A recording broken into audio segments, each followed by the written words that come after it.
గత కొంతకాలంగా క్లాస్ కొద్దిగా పెరిగి ఈసారి హై క్లాస్ మాస్ తో పాటు క్లాస్ పీపుల్ కూడా వచ్చారు. ఒకనొక దశలో అక్కడ ఏముంది, ఉట్టి దేవతలే కదా, ఊరు దేవుళ్లే కదా, ఎందుకు పోతున్నారు అన్నటువంటి కొంతమంది పూజారులు స్వాములు ఇంతమంది ఇక్కడికి రావడాన్ని కూడా జీర్ణించుకోలేక, దానికి తోడు ఆ రాజకీయ పార్టీల నాయకులకు కొంత మత కుల పీఠాధిపతులు ఉన్నారు.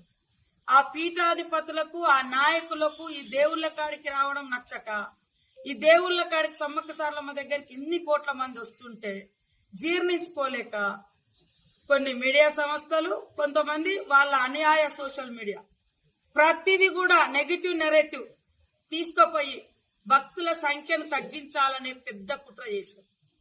దానిలో భాగమే ఒక స్వామి డైరెక్ట్ గా జాతరలో ప్రమాదాలు జరిగే ప్రమాదం ఉందని నువ్వు ముందస్తు ఒక వారం 4-5 రోజుల ముందు వారం ముందు యూట్యూబ్లలో పెట్టి అయినా కూడా జనాలు వచ్చారు.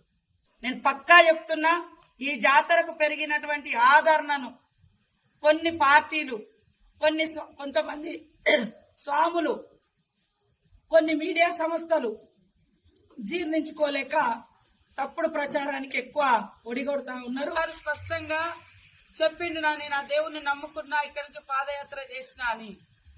ఇవాళ మీరు మంచి మనసుతో నమ్ముకోండి, మంచి మనసుతో మొక్కుకోండి, మంచి చేయండి. కానీ మీ నమ్మకాన్ని, మీ దేవుడు, మీరు కులదైవమో కుటుంబ దైవాలో పీఠాధిపతుల గౌరవం కోసం ఈ ప్రాంత ఇలవేల్పులు ఇవాళ ప్రపంచ దేవతలుగా ప్రఖ్యాతిగాంచుతున్నటువంటి సమ్మక్క సారలమ్మ జాతర మీద తప్పుడు ప్రచారాలు చేయడం మానుకోండి.